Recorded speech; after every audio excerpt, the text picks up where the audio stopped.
Gracias. ¿Ah? Ok. Ok.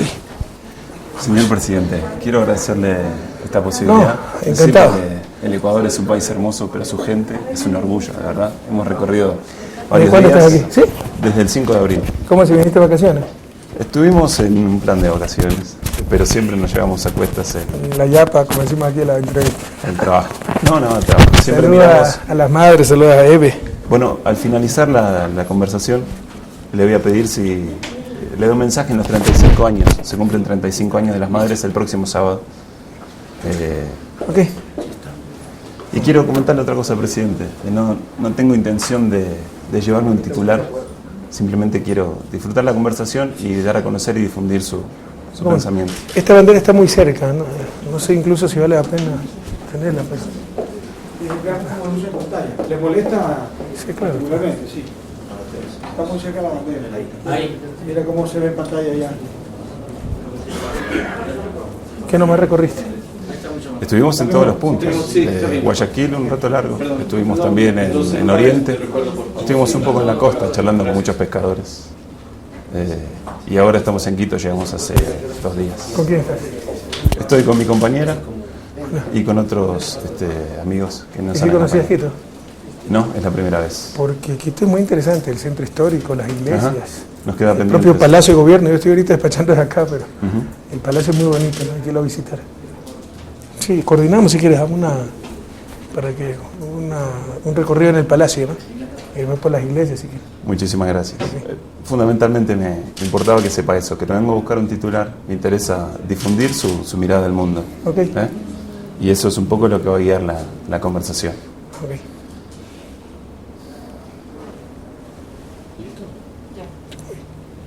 Grabamos en 5, 4, 3, 2. Bueno, quiero agradecerle, en particular, darle los buenos días al pueblo ecuatoriano. Le comentaba recién al presidente Rafael Correa que el Ecuador es un país hermoso, lo hemos podido recorrer bastante, lo que nos ha permitido el tiempo, pero fundamentalmente su gente es un orgullo. Nos han recibido de manera extraordinaria y además agradecerle a todos los compañeros que están aquí, que han hecho posible esto. Ojalá molestemos lo menos posible. Presidente, gracias por la oportunidad. ¿Cómo caracteriza la transición del neoliberalismo hacia la recuperación de las soberanías, puntualmente en este momento, del Ecuador, de la Revolución Ciudadana, que yo creo, si usted me permite, también es la de América del Sur? Bueno, en primer lugar, bienvenido, no es ninguna molestia, me alegro que haya disfrutado el Ecuador, su gente, este es un país maravilloso, como toda nuestra América, como Argentina, como cada rincón, en la patria grande, y un gran abrazo a las madres de la Plaza de Mayo. Mucho de esto se inspira en su lucha, ¿no? En su lucha inclaudicable por la verdad, por la justicia, contra los poderes de siempre. Un abrazo en sus 35 años de conformación, un abrazo a su directora, nuestra querida amiga Eve de Bonafini. Con respecto a tu pregunta, ¿cómo caracterizo este proceso? ¿A qué llamamos revolución? Al cambio radical, profundo y rápido de las estructuras vigentes, y básicamente las estructuras de poder.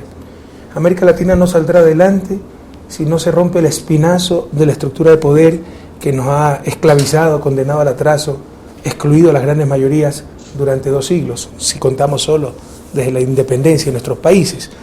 Aquí esto ha sido dominado por unas pequeñas, pocas élites con todos los privilegios que han excluido de los beneficios del progreso a las grandes mayorías. Entonces estamos en esa lucha, esa es una lucha política, por eso el desarrollo no es solo, es también algo técnico, pero el punto de partida es algo político, que actuar en función de las grandes mayorías. Ese cambio en la estructura de poder significa, en la lucha política, pasar de un Estado burgués a un Estado popular, a un Estado que solo representa unas élites, a un Estado que verdaderamente represente y se preocupe por las grandes mayorías. Y en la parte técnica, acabar con el neoliberalismo. Y tú dijiste algo muy importante, y rescatando la soberanía, porque el neoliberalismo no solo tuvo implicaciones económicas, tuvo implicaciones de desestructuración social, satanizar la política. Los políticos éramos diabólicos, tenían que darnos haciendo las cosas, como decimos en Ecuador, burocracias internacionales que le interesaba un bledo a este país, sometidos al consenso de Washington. Mira que ahora empieza una nueva época del consenso sin Washington, como nos demostró la 6ª cumbre de las Américas. Si tú analizas las políticas económicas que se aplicaron, todo en función del capital, jamás en función del ser humano. El ser humano es un instrumento más de acumulación en favor del capital. Todo en función de los mismos de siempre. En consecuencia, sí, yo estoy de acuerdo contigo que el neoliberalismo, incluso, y lo he escrito, socavó gravemente las bases del sistema democrático, socavó la soberanía de nuestros países. Esta entelequia llamada el mercado quiso dominar vidas, personas, sociedades enteras, y ese es el gran desafío de los actuales momentos, ese cambio en las relaciones de poder y que las sociedades controlen a los mercados, no los mercados controlando las sociedades. Y si yo tuviera que preguntarle, presidente, el momento neurálgico hoy de esa transición. Es un proceso. Nosotros hemos tenido ya momentos neurálgicos, puntos de quiebre. Por ejemplo, la Constitución del 2008, que acabó con la Constitución neoliberal de 1998, hecha en un cuartel militar, que nunca fue puesta a consideración del pueblo ecuatoriano. Estamos hablando de las reglas de juego, ¿no? Sí, aquí en el proceso participativo tal vez más grande de la historia del país, donde se recibieron a decenas de miles de ciudadanos, organizaciones, etcétera, en conjunto construimos una nueva Constitución que acabó, al menos formalmente, al menos en cuanto a principios constitucionales, con el neoliberalismo. Todavía estamos implementando esa Constitución. Acabó con el viejo Estado burgués, acabó con las viejas estructuras de poder formalmente. Está el camino trazado, tenemos que recorrerlo, tenemos que ejecutarlo. Pero América Latina sigue un proceso, y Ecuador también. Y habrá muchos puntos neurálgicos más. Estamos recién empezando el camino. Otro punto neurálgico, te puedo decir, la muy exitosa renegociación de la deuda externa, la recuperación del petróleo. Pero nos falta en Ecuador y en América Latina mucho camino por andar. Presidente, usted en su trabajo, en su libro, menciona respecto a esta transición que cuesta muy poco tiempo, es muy poco tiempo el necesario para destruir, pero sin embargo para construir se necesita mucho tiempo. Yo quiero preguntarle, ¿cómo maneja el equilibrio entre lo coyuntural, entre lo urgente, siempre con esa cuota de realismo político que tiene estos momentos, con aquello que va conformando nuevos paradigmas? ¿Cómo se maneja ese equilibrio? Bueno, es muy duro. Nosotros tenemos que trabajar el triple, ser 10 veces más eficientes, y ni aún así nos alcanzamos, porque tú lo has dicho, no estamos administrando un sistema, lo estamos cambiando. No es como en Estados Unidos, que las disputas de Partido Demócrata y Partido Republicano. ¿Cuáles son las diferencias? Más diferencia tengo yo entre lo que pienso en la mañana y lo que pienso en la tarde. Es un país institucionalizado donde hay consenso sobre un sistema que les ha funcionado más o menos en la mayor parte de su historia, a tal punto que puede soportar hasta que un Bush dirija ese país. Acá estamos cambiando el sistema y tenemos verdaderos opositores que quisieran vernos muertos porque están perdiendo sus privilegios, están perdiendo el poder que siempre ostentaron para defender sus intereses, aplastar a las grandes mayorías. Entonces es una lucha muy ardua y por eso hemos tenido que crear nueva institucionalidad. Por ejemplo, aquí tenemos ministros coordinadores, porque por ejemplo el ministro de Educación, en cualquier país donde ya hay un sistema que funcione, se va a dedicar a controlar el sistema educativo, a tratar de mejorar la calidad. Aquí tenemos que empezar a construir colegios, que se dejaron de construir porque todo pasó a manos del sector privado. Entonces el ministro de Educación tiene también que ser ingeniero civil. Entonces son cosas que ya van más allá de su vocación, de su formación, y por eso creamos los ministerios coordinadores para respaldar, son ministerios sin cartera, para coordinar, por ejemplo, sector talento humano, ciencia y tecnología, respaldar a los ministros, porque estamos cambiando el sistema. Y esto también se refleja en la lucha política, te insisto. ¿Cuál es la diferencia entre republicanos y demócratas? En cambio, que hay gente que quisiera vernos con un tiro en la cabeza para no cambiar el país. Presidente, repasando las tragedias de América Latina, uno encuentra métodos y programas similares. Basta repasar lo que ha sido la crisis del Ecuador en el 99 y de Argentina en el 2001, es todo muy similar. Al mismo tiempo se han conformado sistemas institucionales que van apoyando y van sosteniendo ese paradigma, y también sistemas culturales. Yo quiero preguntarle cómo se trabaja en esa cuestión, en institucionalizar nuevamente, usted lo menciona también en su trabajo, y fundamentalmente en la cuestión cultural. Y le agrego una pregunta un tanto tramposa: si será posible en algún momento que ese nuevo sistema cultural pueda reemplazar la necesidad de líderes. Bueno, tú lo dijiste, lo he escrito, ¿no? Porque me interesa mucho el tema. Yo creo que una ciencia social como la economía, que quiere explicar comportamientos humanos, relaciones de producción, organización social, haciendo abstracción de aspectos tan fundamentales como el poder, como la institucionalidad, donde algo se ha avanzado con la Escuela Institucionalista de Economía, pero factores tan fundamentales como la cultura, y dentro de la cultura valores, está condenado al fracaso. Si todos nuestros actos están condicionados por la cultura, lo que pensamos, nuestras visiones, nuestros valores, nuestros principios, etcétera. Y por eso últimamente, lo he escrito en los discursos, pongo mucho énfasis en esto, porque así como tenemos valores culturales muy lindos en América Latina, la espontaneidad, la solidaridad, la alegría, también tenemos cosas que nos condenan al retraso, el eludir responsabilidades, siempre la culpa es de los demás, nunca la culpa es nuestra, la inconsistencia entre lo que expresamos y lo que practicamos. Estoy contra la corrupción, pero si el acusado es mi papá, mi hermano, mi primo, mi amigo, mi vecino, lo escondo por solidaridad, una falsa solidaridad, pero todo delincuente es papá, amigo, familiar de alguien, vecino de alguien. Entonces eso garantiza la impunidad y la corrupción. Entonces tenemos que ser muy duros críticos de nosotros mismos en ese sentido. Y si tú quieres un punto de vista institucionalista, hay lo que se llaman las instituciones formales, que también reflejan las relaciones de poder. Lo que teníamos en Ecuador, estamos haciendo una reforma muy grande al sistema de garantías, donde todo era en función de capital. Si tú de buena fe no podías pagar tu casa, como en España, y habías hipotecado tu casa, te la valoraban nuevamente, si no cubría la deuda te quitaban todo. Entonces, ¿para qué sirve la hipoteca? Pues no le llaman hipoteca, si pueden cobrar de cualquier forma. Entonces, estamos mandando una ley que con hipoteca, la entrega de la casa o el bien inmueble hipotecado, se extingue la deuda. Esa es la institucionalidad formal, refleja las relaciones de poder, todo en este caso en función del capital. Pero también hay instituciones informales que te da la cultura. Si nadie respeta la luz roja, la institución formal es que yo paro cuando hay una luz roja. Pero si la cultura me dice, no importa la luz roja, pasémonos no más, no sirven las instituciones formales. Entonces, una manera de reforzar correctas instituciones formales son también cambios culturales. Y sí, yo creo que mientras más institucionalizado es un país, desde el punto de vista de instituciones formales, en función, ojalá, de las grandes mayorías, e instituciones informales que da la cultura, reforzando ese marco institucional formal, menos necesarios son los líderes, pero siempre van a ser necesarios. Pero en países tan poco institucionalizados como los nuestros, donde hay todo que hacer, por supuesto que el rol de los líderes es fundamental, y eso no es malo, es bueno. ¿Qué proceso de cambio profundo? Los padres fundadores de Estados Unidos, ¿acaso no fueron líderes? Los reconstructores de Europa después de la Segunda Guerra Mundial, ¿acaso no tuvieron claros liderazgos?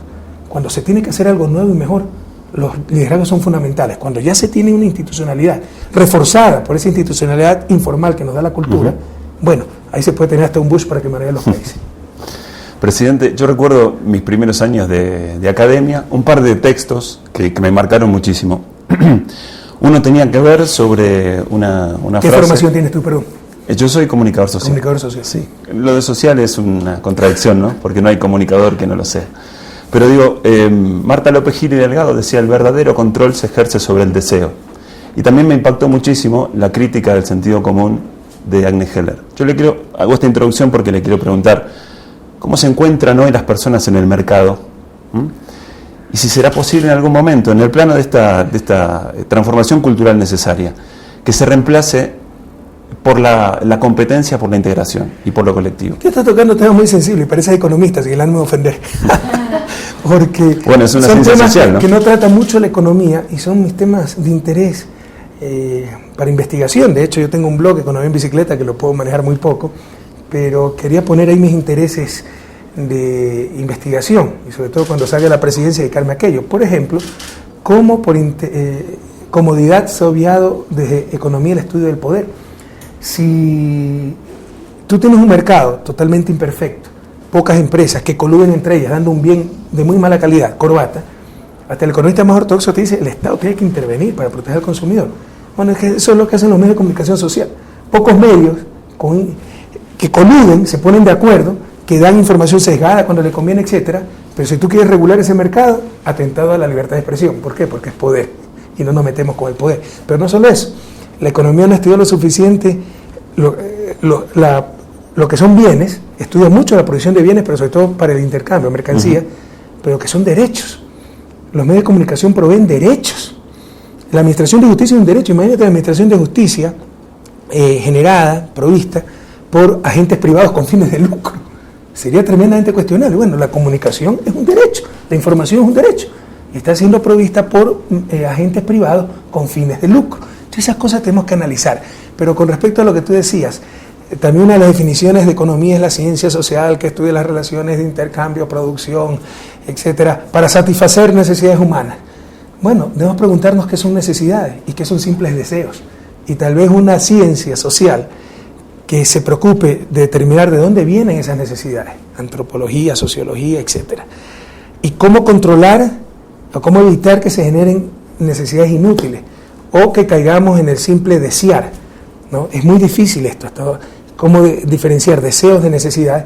Tal vez puede brindar mucho más bienestar humano que una ciencia que, sin cuestionar lo que es una necesidad, lo que es un simple deseo, trata de generar mayor cantidad de bienes y servicios para supuestamente satisfacer esa necesidad.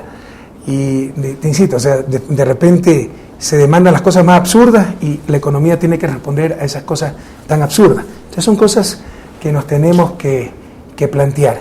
Y yo creo que eso fue uno de los más grandes legados nefastos del neoliberalismo, que exacerbar el consumismo, exacerbar la necesidad de desear cada vez más, sin necesariamente, perdóname la redundancia, necesitar más cosas, mercantilizar todo, la supuesta supremacía del consumidor, como que si el consumidor individualmente siempre tiene la razón y lo que él desea es lo que necesita y lo que la sociedad y el Estado, representante de esa sociedad, debe garantizar que tenga. Entonces son cosas que debemos cuestionarnos y es uno de los legados más nefastos del neoliberalismo, el haber exacerbado ese consumismo, el haber exacerbado las necesidades, el haber caído en simples deseos, el haber mercantilizado las relaciones sociales, y creo que eso no nos proveyó, creo que es evidente que no nos proveyó más bienestar, sino que redujo el bienestar de nuestros pueblos. Usted sacó el tema, presidente, el tema de los medios, el rol que han ocupado y el que deben ocupar en esta transformación. ¿Cómo estamos con el tema de la ley? La ley nos interesa, sinceramente, el Ejecutivo. No, por si acaso, existe ley de comunicación, eso es lo que no se dice, ¿no? Esa es en economía le llamamos, Gutmann Myrdal llamaba a esto aislacionismo oportuno, me parece que era el término, también lo he escrito, ¿no? O sea, cuando les conviene, segmentan grandes, importantes factores de la realidad, información que nos puede contextualizar la noticia. Entonces, que Ecuador lucha por una ley de comunicación, ley Mordaza, el presidente dictador quiere poner esa ley Mordaza y los medios se oponen para defender la libertad de expresión. Y lo que no dicen es que hoy tenemos una ley, y que sí se puede llamar Mordaza, de la época de dictadura militar, con un consejo de regulación con mayoría total del gobierno, que puede cerrar los medios. O sea, todo lo que se oponen con la nueva ley y dan a entender al mundo que nosotros queremos imponer eso en la nueva ley, existe en la ley actual. Lo que queremos es cambiar la ley actual por una ley moderna que cumpla con la nueva Constitución, que cumpla con los tratados internacionales, que respete la comunicación como un derecho de todas las ciudadanas y ciudadanos, pero lo que no quieren es que se aplique ninguna ley. O sea, la actual ley está deslegitimada y prácticamente nunca se lo ha utilizado, porque estos estaban por encima del bien y del mal. La nueva ley, si hay una nueva ley, van a ser legitimadas y saben que se les va a aplicar, al menos por este gobierno. Entonces no quieren ley, eso es todo el asunto. Pero en todo caso, desde el gobierno, créeme que en las prioridades legislativas que tenemos, si hay 500 prioridades, esa ley es la 501. Nos va bastante bien. Sin esa ley, los medios han perdido una credibilidad enorme. Y otra de las grandes mentiras, una ley preparada por Correa. Yo ni conozco la ley, fue preparada por el bloque legislativo. Presidente, usted mencionó uno solamente recién, pero repasando todo, insisto, su trabajo y su análisis del neoliberalismo y su institucionalidad, pero también en las crónicas cotidianas aparece una figura muy repetida. Crónicas cotidianas de América Latina, ¿no? Es la figura del absurdo. Y yo he notado que en algunas críticas que se hacen, no solamente a su gobierno, por lo que hemos charlado en estos días con los ecuatorianos, sino también en Argentina y también en Brasil y también en Venezuela, gran parte de la crítica hacia este proceso tiene un componente del absurdo asumido, es decir, tiene poca valoración argumental. Es difícil que un absurdo se pelee sin el juego del argumento, ¿no? Quiero preguntarle cómo lidia con los absurdos cotidianos y a continuación... Te voy a hacer ecuatoriano, si me lo permite, porque creo que está, no sé si has seguido un poco mis intervenciones, lo que escribo, pero creo que estás diciendo, comparto totalmente lo que estás diciendo. Esto es lo que siempre criticamos, esto es lo que siempre decimos, por favor. ¿Quieren debatir? Debatamos con argumentos, racionalmente, con solvencia. Pero, por ejemplo, aquí creen que en la repetición está la comprobación, como dice Ignacio Ramonet. Un TLC con Estados Unidos es indispensable para el país. ¿Por qué? Nadie dice por qué. Hemos vivido sin TLC bastante bien. Brasil no tiene ningún TLC y le va bastante bien. México, que tiene un TLC, es de los países que más, el que más impactó la crisis mundial. Nadie te lo argumenta. Es solo repetir y más titulares, repetir. Y si te lo repiten 500 veces ya te lo han demostrado. Entonces no hay capacidad de raciocinio, no hay. Eso es parte de su desarrollo y parte de la mediocridad del debate político.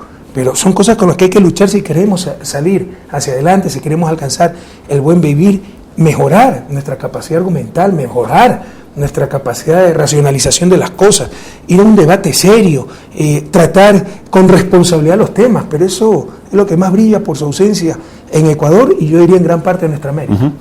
No puedo... Sobre todo por parte de esa oposición, aupada por los medios de comunicación que están contra gobiernos progresistas. Como no tienen argumentos sólidos para criticarnos, en la repetición, en el escándalo, ahí creen que está la demostración, la argumentación. ¿Qué oposición cree usted que es importante? ¿Qué rol debería ocupar la oposición a futuro? Y en ese sentido, si usted fuera opositor, presidente, ¿qué contradicciones se marcaría?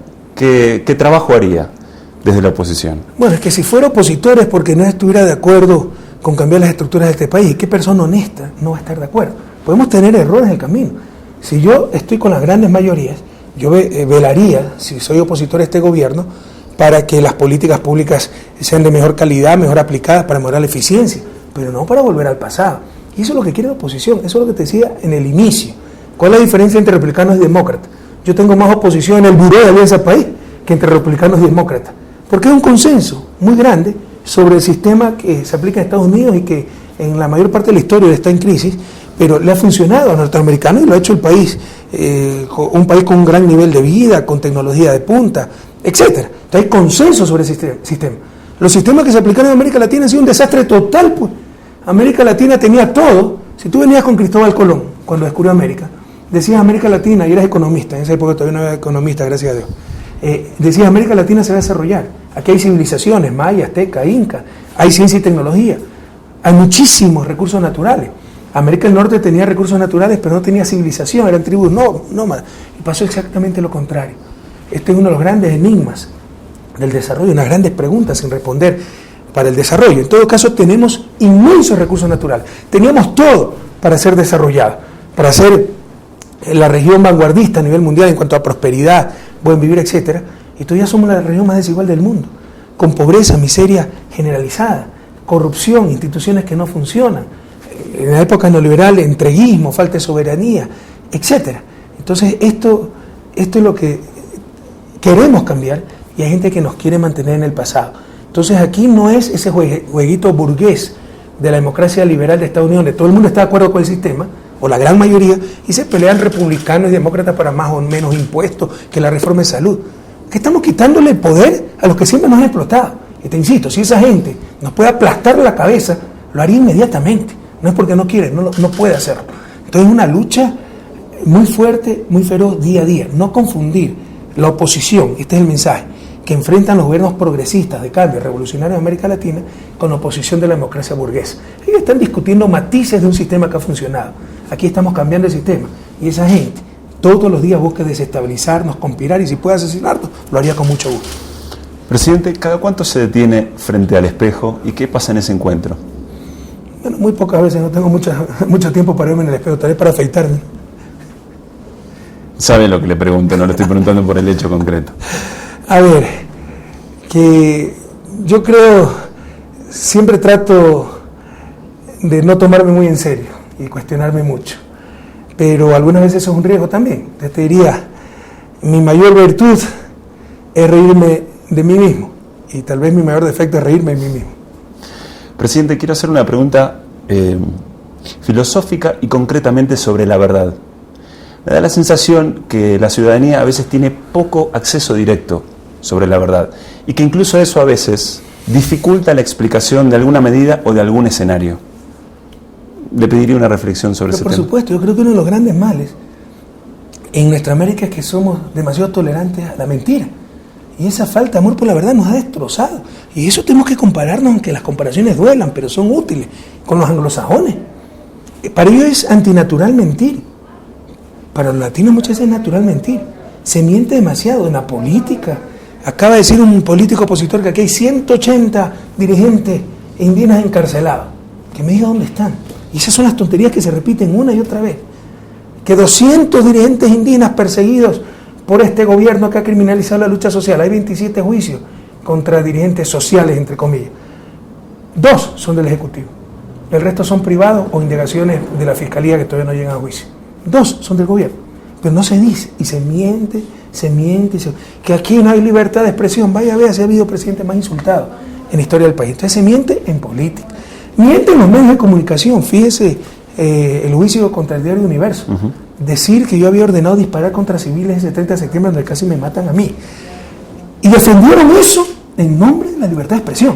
O sea, defendieron una mentira grosera, clamorosa, en nombre de la libertad de expresión.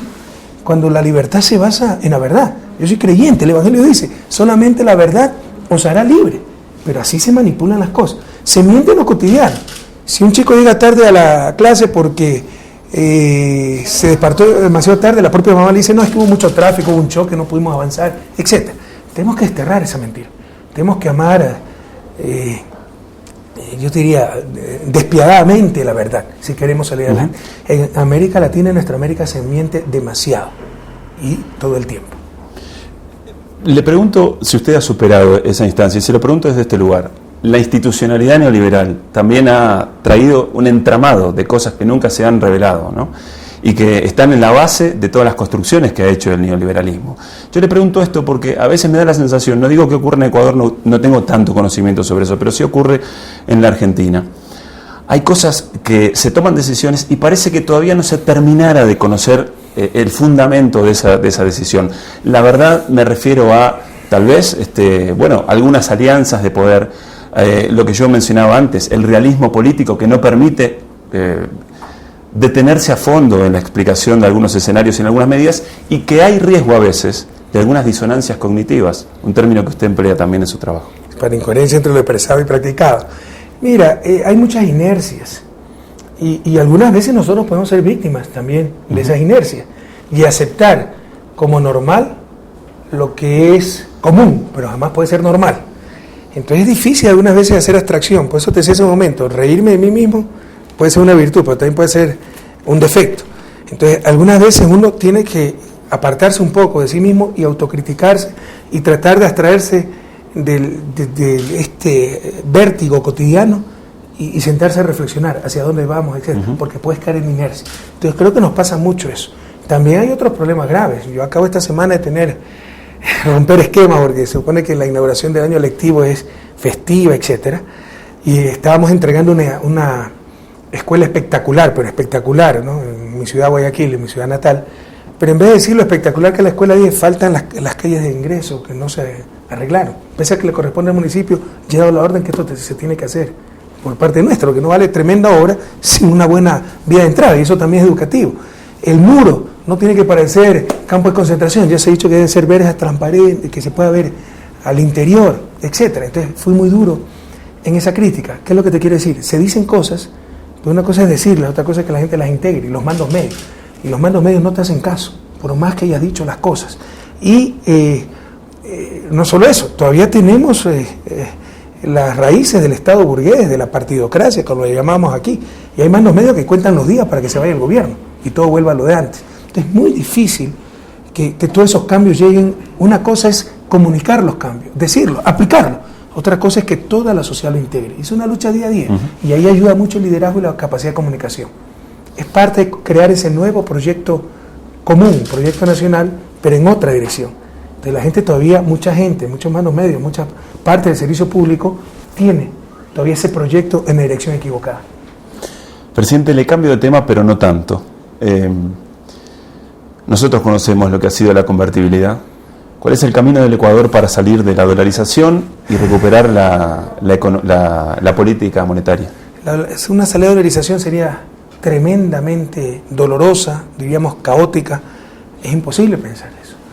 Y nosotros, como alternativa de mediano y largo plazo, pensamos es ir hacia una moneda común que creemos que ineludiblemente tarde o temprano llegará a la región, sobre todo a nivel de Sudamérica y Dios quiera a través de UNASUR. Pero la dolarización, aquí pusieron la dolarización siguiendo el ejemplo argentino, incluso vino a asesorar Domingo Cabal. Cuando estalla la convertibilidad, nos quisieron convencer que la dolarización era ni próxima a la convertibilidad. En verdad son hermanas y hermanas gemelas. Las dos son tipos de cambio fijo extremo. Y de hecho, si ya vas a fijar irreversiblemente el tipo de cambio, el paso a la dolarización se hizo a 25.000 sucres dólar. Si nos hubiéramos quedado ahí, 25.000 sucres dólar, eso era convertibilidad. Pero si ya das ese paso, ya pierdes el tipo de cambio como instrumento, anda de una vez a la convertibilidad. Anda de una vez a la dolarización, perdón. Elimina moneda nacional. Ese fue el paso que nos dio Argentina y que le sirvió de mucho para salir de la convertibilidad.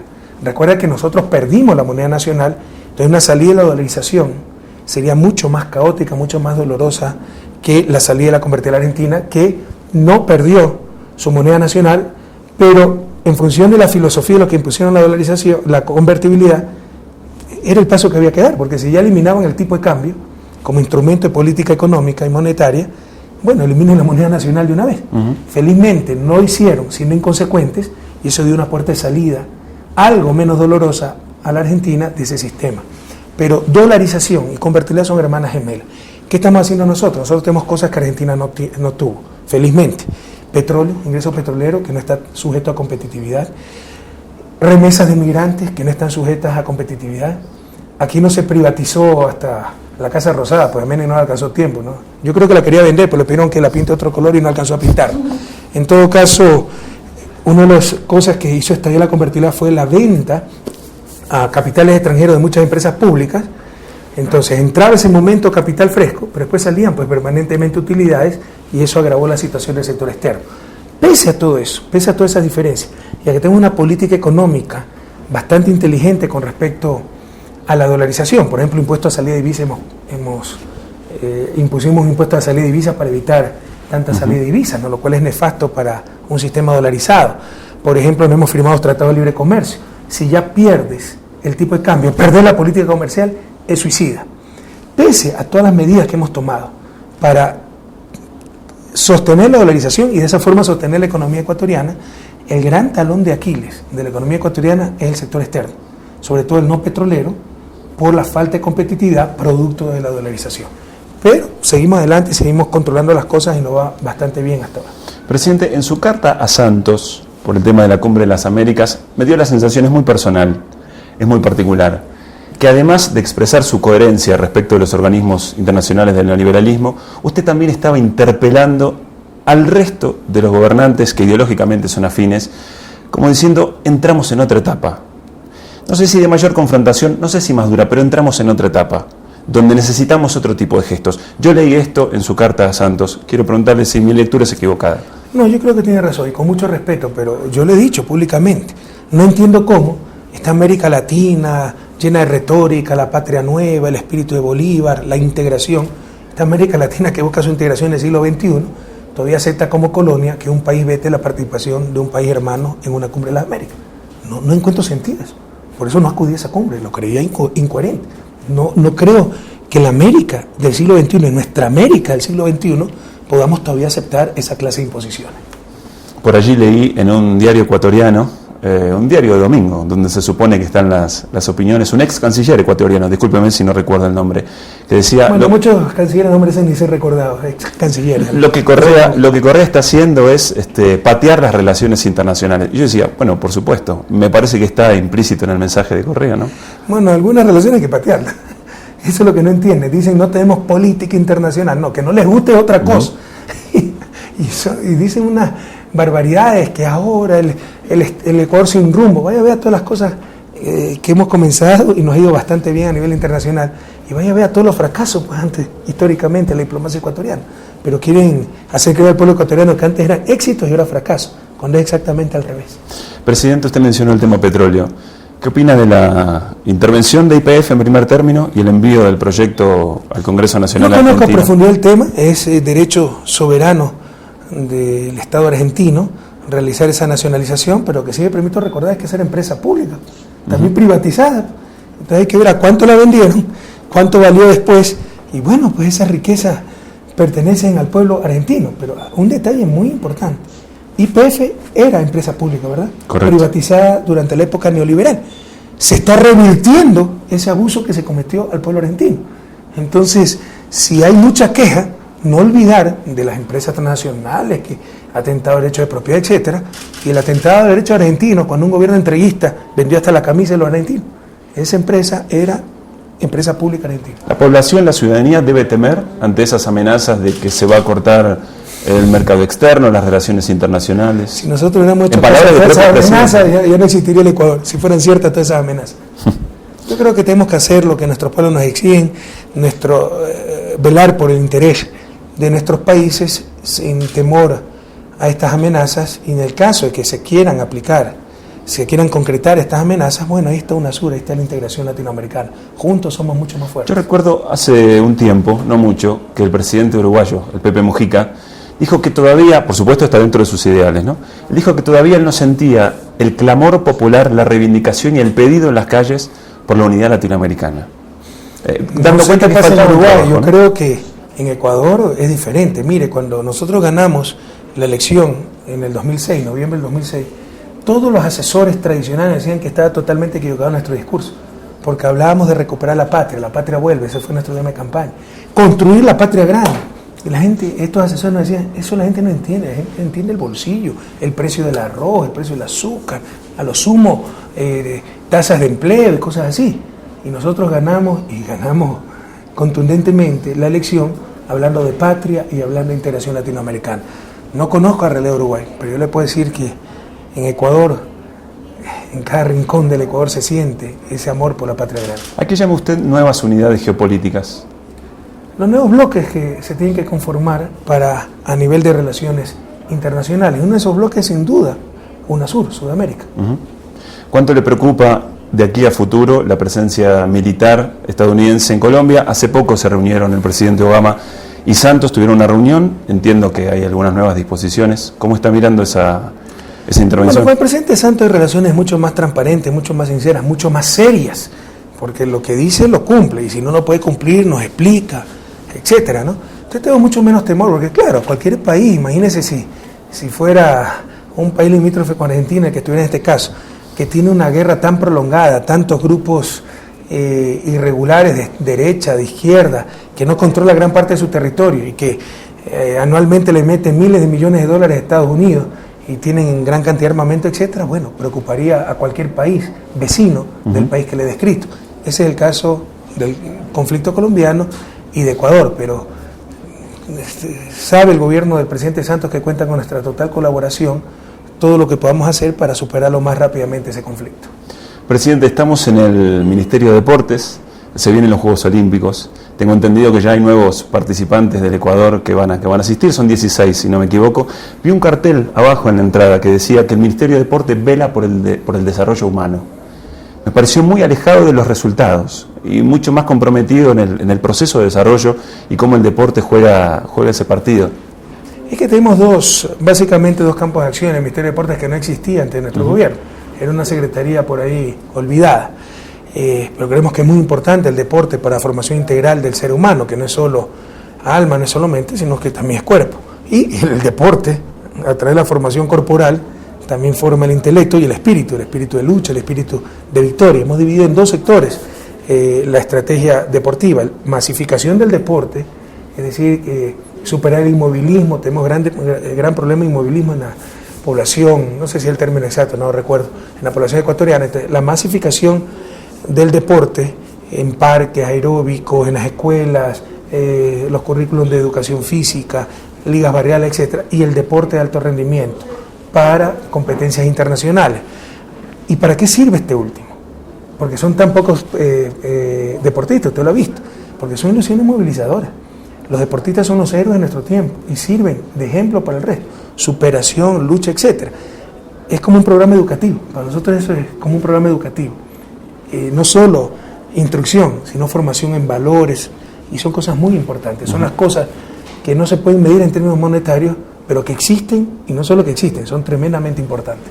Presidente, para finalizar, yo quisiera pedirle si le envío un mensaje a las Madres de Plaza de Mayo, más allá de mi nombre, Pablo Caruso, comunicador. Yo soy un trabajador de la radio de las Madres de Plaza de Mayo. Próximo fines de abril ya están cumpliendo 35 años. El lema de este año es 35 años de lucha inclaudicable. Quería pedirle si podía dirigirle. Bueno, es un buen aniversario porque la lista con que compite electoralmente Alianza País, la Revolución Ciudadana, es la lista 35. Así que eso nos da una mayor convicción de victoria para las próximas elecciones, que las madres cumplan 35 años. Pero ya más seriamente, el mensaje de gratitud, de admiración, decirles que lo que han sembrado durante todas estas décadas ha rendido frutos. Mucho de la Revolución Ciudadana, mucho de nuestra lucha se inspira en la lucha de las madres de la Plaza de Mayo cuando estamos cansados, abatidos, cuando quisiéramos irnos a nuestra casa. Recordamos su lucha de más de 3 décadas y su dolor también y su esperanza. Y eso nos da ánimos para seguir adelante. Así que, ¿qué les puedo decir, mis queridas madres de la Plaza de Mayo? Muchas gracias por existir y a seguir adelante. Presidente, el agradecimiento a todos los compañeros que están aquí. Les recuerdo, Ecuador es un país hermoso, lo que hemos conocido, pero su gente es un orgullo verdaderamente. Le agradezco esta predisposición. A ti, Pablo, un inmenso abrazo a Argentina, a las madres de la Plaza de Mayo, y nunca se olvide, hasta la victoria siempre, como decía el Che. Muchas gracias. Gracias. Señor presidente, muchas Pablo, gracias.